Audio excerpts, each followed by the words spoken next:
Indie Beacon Radio with hostess Denise Bryson. Welcome to Indie Beacon Radio, where creative souls can find help in marketing their creations. You can send questions for each show on Twitter using the hashtag IndieBeacon. Now sit back and enjoy learning about our guest for this show. Hi, and welcome to another edition of the Indie Beacon Show. This is your host, B Alan Bourgeois, and I have with me JD May, who has written a new book. But before we get to the book, let's talk a little bit about JD and learn something about her. Welcome, JD. We're glad you're here. Thank you. I appreciate you having me on tonight. Sure. And I want to apologize to our viewers. We are having some Wi-Fi issues. So that is part of the delay in her response, but we'll get through the show and do our best. So let's start off, JD. You're a third-generation Texan, is that correct? That's right. And you're from the Rio? That's right. Del Rio Valley area? I was born and raised in Harlingen, which is in the lower Rio Grande Valley, and I live in a little country community called Bayview, which is between, I guess you would say it was between Brownsville and South Padre Island, to give everybody the idea of how far south I am, right on the Mexican border. So was it that community where you found your surfer, award-winning surfer husband, or somewhere else along that area?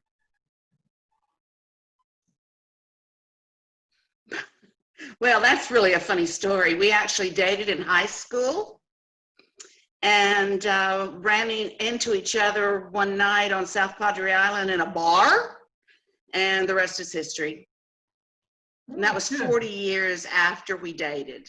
40 years after? Wow, that's a long time period. Pretty cool. Yeah.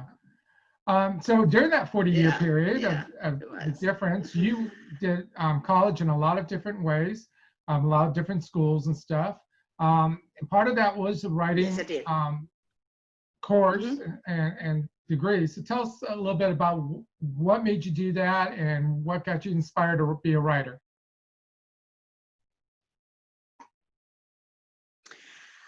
Well, I was always artistic. I am a painter, and I went to school at San Miguel de Allende before I went to Sam Houston State. At San Miguel, I studied dramatics, drama, and art, and that's in Guanajuato, Mexico.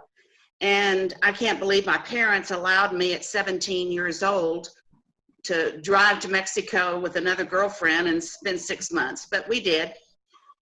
And then after that, I went to Sam Houston State University in Huntsville, Texas, where I was a drama major and minored in art.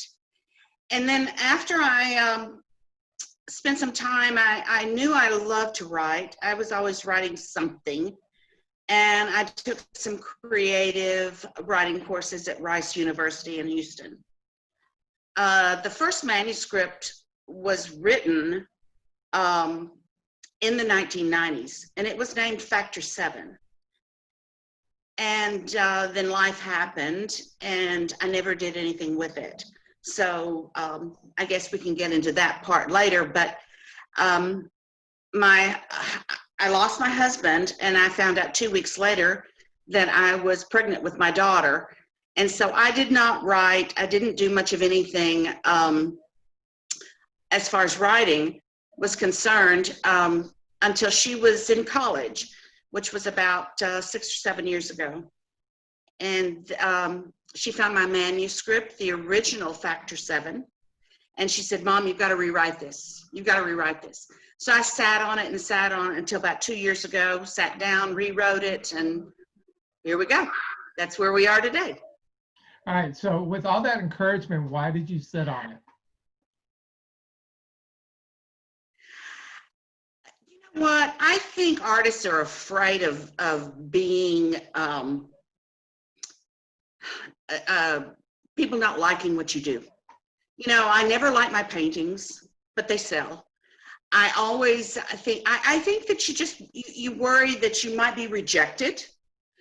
And I had so many people that kept encouraging me that, and I'm so blessed that I did, because Factor 7 has turned out to be, we're still in the pre-sale stage, but it turned out to get some wonderful reviews, and people are loving it that are reading the advanced copies, and I'm very blessed because of that. Yeah, it's, you know, it's I think it's an artist thing.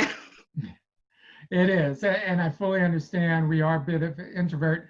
With my first book, it took me, I wrote 3/4 of it, and then I sat on it for 4 years, and then finally said, okay, I can get through all that rejection, all that BS.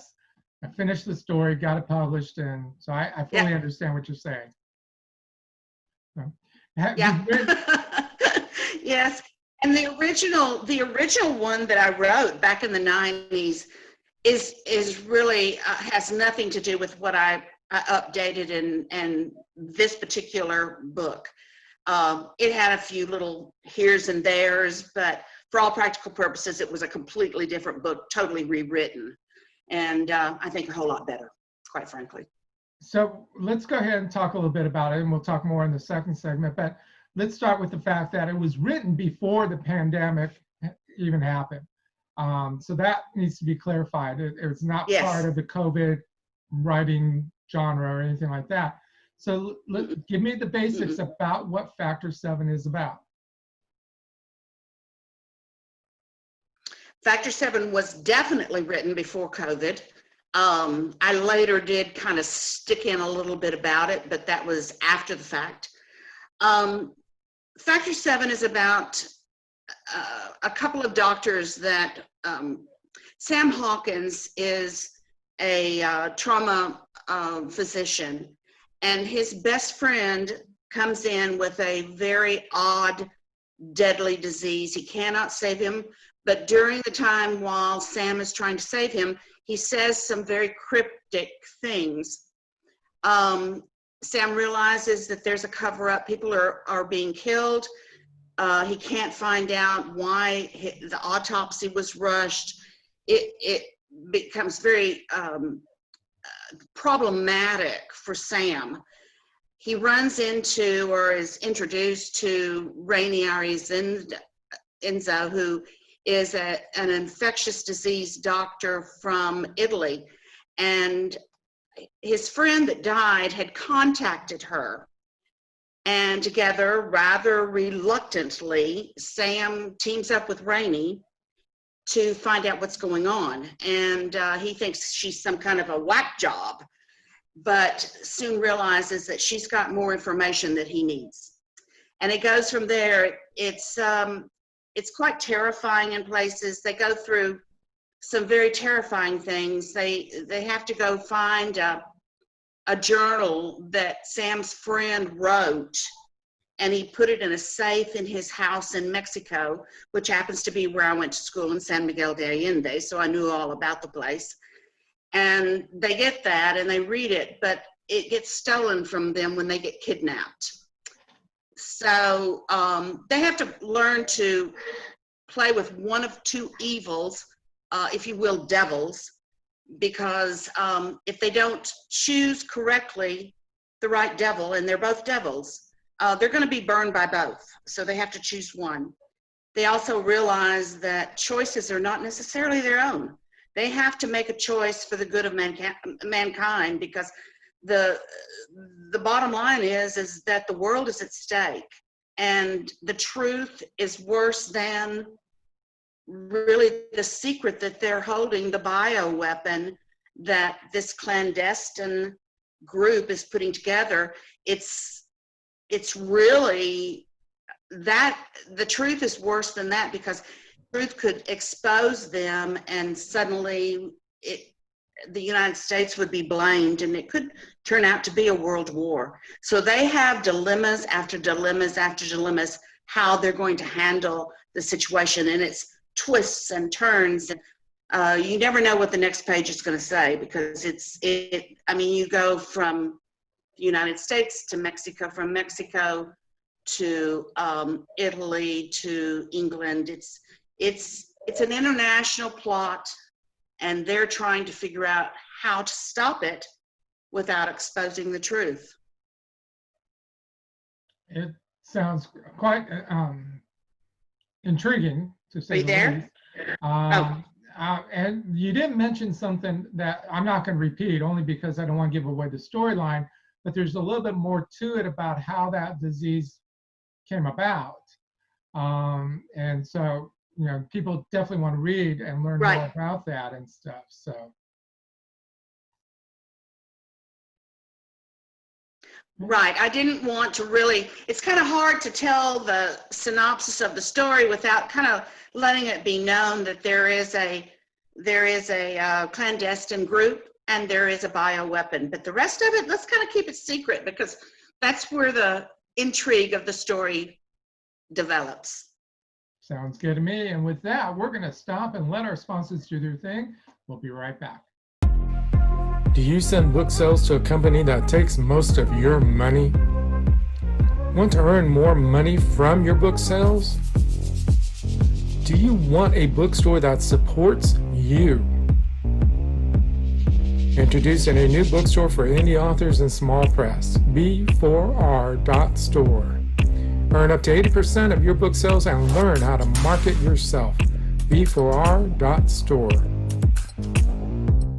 Join us for the 6th Annual Authors Marketing Event in Granbury, Texas on July 23rd to the 25th, 2021, where authors share ideas and learn from the professionals over a 2-day weekend.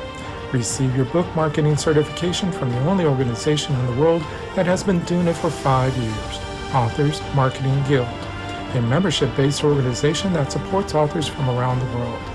Learn more at ame.authorsmarketingguild.com.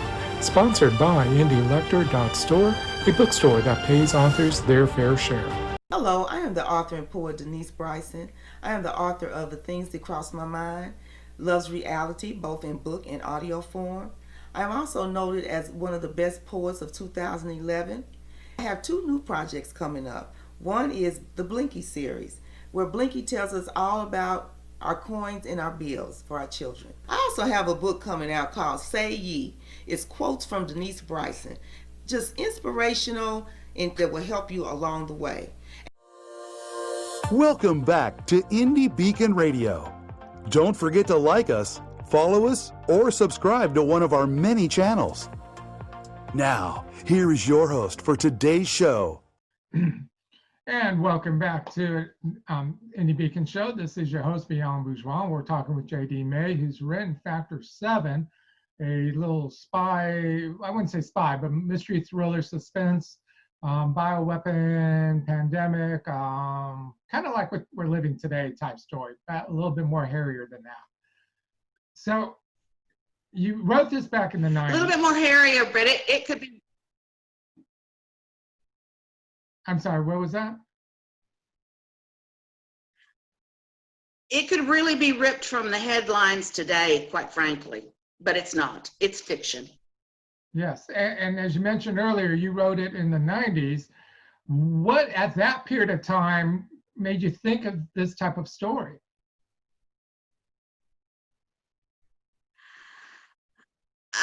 People think I'm crazy, but I have my characters talk to me, and they began talking to me back in the 90s. And I kind of put them to sleep and then woke them back up, and they talk to me now. And sometimes it's that early morning when you're still half asleep, you're half dreaming, and you know, my family thinks I'm absolutely wacko, but I mean, it's fact to me that my characters tell me where they want to go and what they want to do, and they were doing that back in the 90s. Yeah. I know. No, trust me, that is very Might call a normal for psychologist authors. in sometime. Many authors go through that, trust me, so that's very normal. So, with that in mind, you Okay, wrap up good. your story, but are the characters done, or do they have more stories to tell? Oh, there's more stories to tell. There's a sequel in the works right now. Yeah. In the very, toward the end, you get a little hint that there might be something else happening. And yeah, there's going to be something else happening. And out of curiosity, since the characters do talk to you as they do to all of us authors, have any of them said, you know what, I need to be my own story. I want you to write this one? Actually, my antagonist is going to probably have his own story. He's gonna lead in the next one a little bit. He's kind of wicked, and I think he didn't think he got enough of the story in this one. So I think he's going to probably end up having a little bit more. Okay. How about any other characters? Have they expressed their interest? Oh, I think Sam and Rainey are definitely going to, yeah, without question, without question. They're all going to come back. They're all going to come back. Sam and Rainey will be married at that point, and there will be a little bit more going on, maybe a baby here and there, and maybe some very bad things happening. So yeah, I've got the outline done. I just need to start putting it down. So you said Factor 7 hasn't been released yet. It's in pre-sales. When is the official release date? January 5th, 2021. Okay. And the sequel that you're going to be working on, when do you hope to have that one out? Probably 1 year, probably within the year. It will probably be finished by summer, being written, probably go on pre-sale sometime mid-summer. And then I don't know, my publicist usually tells me how she likes to have 5 to 6 months to get the advanced copies out and the reviewers. So I don't know yet, but I know I'll have the book written by early summer. Okay, so hopefully by January 2022, we'll have the sequel out, and then you'll be off working on another story. Probably so, and I've already got another story, and it's not including these people, but they may wake me up in the middle of the night and shake me and say, hey, you got to put me in. So I don't know yet. I don't know. I have to follow my characters because they're really, really important. I understand. And I'm curious now, because of the characters you have and the story ideas you have, has any of that translated into the art that you've created? Well, unfortunately, no. And it's because I've been so wrapped up with the book, I've kind of put my art on hold. I'm still, they talked to me, I wanted to take a leave of absence from the gallery that I show. It's a co-op, and they actually begged me not to take a leave of absence. And so I've got to sit back down to a canvas pretty quick. But I've been putting pretty much my heart and soul into Factor 7, and I got to get a paintbrush in my hand sometime pretty soon. Kind of miss it, you know? So what type of art do you do? And the reason I'm asking is I have another question to follow up with that. I do a few abstracts, not a lot. Being on the coast, and the art gallery is in Port Isabel, Texas, so it's pretty coastal. I do a lot of coastal birds, a lot of beach scenes, a lot of sunsets, a lot of things that have to do with South Texas. But I also, like I say, I also throw in a few abstracts in there. Okay, the reason I was curious about that was whether or not any of your characters have said, you know what, you've got to paint me, and if you have any ideas of that.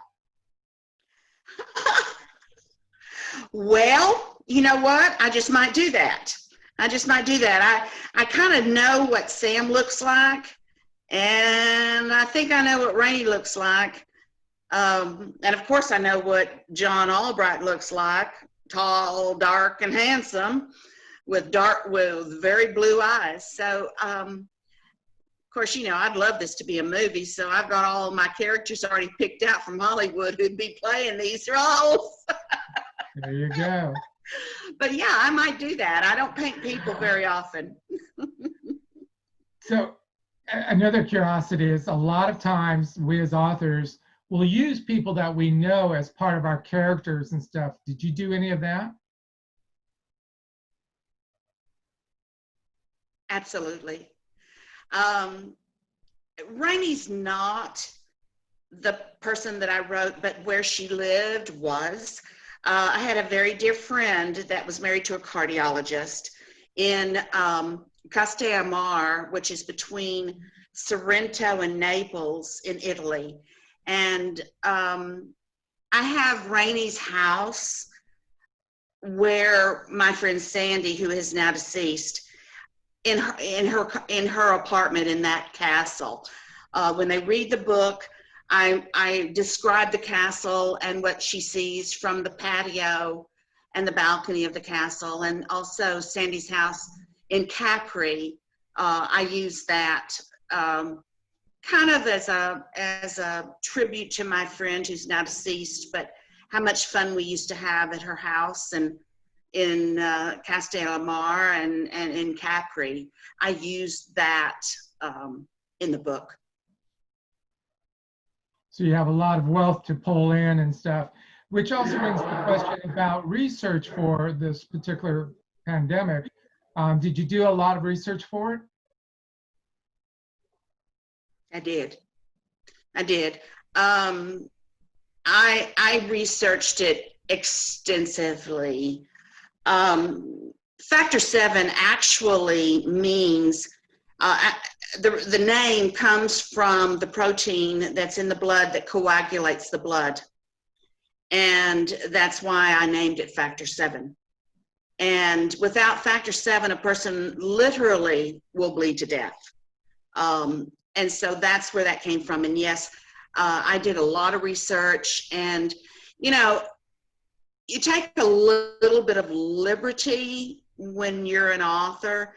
It's almost like you can say that I got enough information to be dangerous. That's kind of where I went.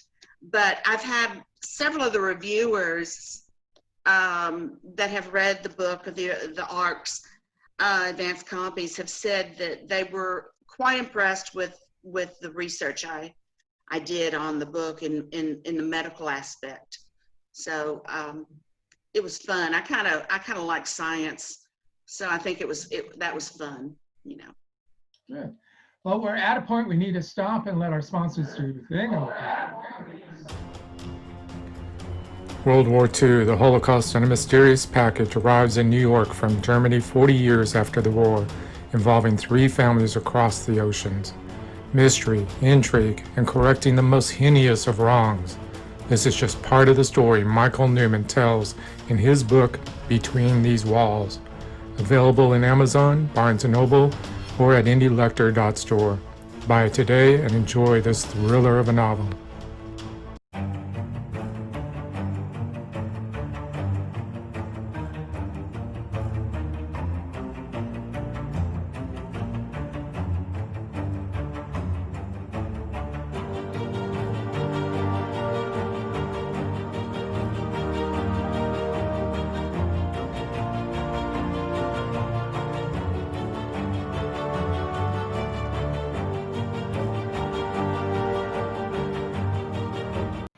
Authors Marketing Guild is a membership-owned organization designed to help authors succeed and learn how to better market and sell themselves and their books. Join us at authorsmarketingguild.com and receive so many benefits you'll wonder why you didn't join sooner. That's authorsmarketingguild.com. Welcome back to Indie Beacon Radio. Don't forget to like us, follow us, or subscribe to one of our many channels. Now, here is your host for today's show. And welcome back. This is your host, B Alan Bourgeois. You are watching or listening to the Indie Beacon Show. We appreciate you being with us. We've been talking with J.D. May about her book, Factor 7. We're just going to lightly mention something that may or may not be of value to some readers, and that is the rawness of your book. Help the readers understand why it's so raw.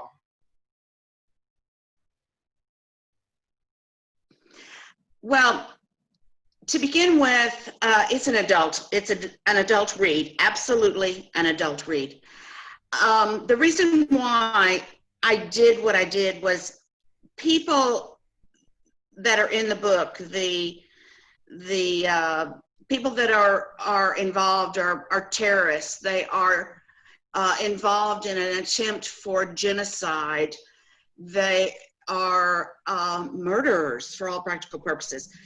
And so I couldn't make it sound like a petting zoo. You know, it's not bunnies and unicorns. It's really, really ugly people that are doing horrible things. So I felt like if I didn't follow through all the way through the book, being honest and kind of raw, it wasn't going to really show the depth of the emotions that my characters were going through. And so I chose to do it. I wrestled with it. I really did wrestle with it. But it's an adult read, and I make no bones about it. But I don't think that most people who like suspense thrillers, which this is, would be offended by it. I really don't think so, and I've yet to have anybody tell me that they're offended by it. But I don't think it would have been true to the characters had I not done it the way I did it. Okay. So for the readers, I mean, there's a lot of hate and concept. It's a rated R. I'm sorry, I lost you. Rated. I'd say it was rated R. Okay.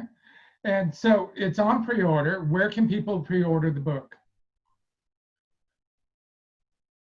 Anywhere where you buy your books, Amazon, Barnes & Noble, Books A Million.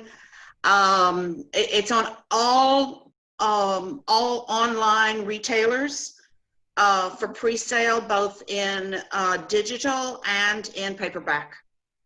Okay. And as far as connecting to you personally, do you have social media accounts that people can follow to learn more about the second book, and the sequels? Yes, my website is author JD May, www.authorjdmay.com, and that has my Twitter and my Instagram and the Facebook is Author JD May, and they can go there and find a lot of information as well as the website.com. Oh, great. JD May, authorjdmay.com. And it is released in January 2021. Pre-order is going on now. Any last words you'd like to share, like in words of encouragement for somebody who wants to write? Do it. Do it. I look back at those years that I sat on the manuscript and walked by it and looked at it, and you know what? Don't let life get in the way. Go ahead and follow your dreams, because I am happier than I've ever been in my entire life, and I'm so thrilled to have this book out, and I really hope the readers love it as much as I loved writing it. I mean, I loved writing it. Great. Well, we are at the end of the show. I want to thank you very much, JD, for being with us, and we wish you the best of luck. Thank you so much for having me on. Good evening. Thank you for listening to Indie Beacon Radio, where creative souls can find help in marketing their creations. To learn more about Indie Beacon services, to be a guest on the show, or to advertise on our show, please visit our website. Indie Beacon Radio with hostess Denise Bryson. Indie Beacon Radio is produced by B Alan Bourgeois for Authors Marketing Guild LLC, copyright 2020. Voiceover by Randy James, Lydia Bello, and B Alan Bourgeois. To be a sponsor of the show or for more information, please email us at info@authorsmarketingguild.com. To be interviewed for the show, please complete the form at radio.authorsmarketingguild.com. Music Always Rejoice by Ramcord of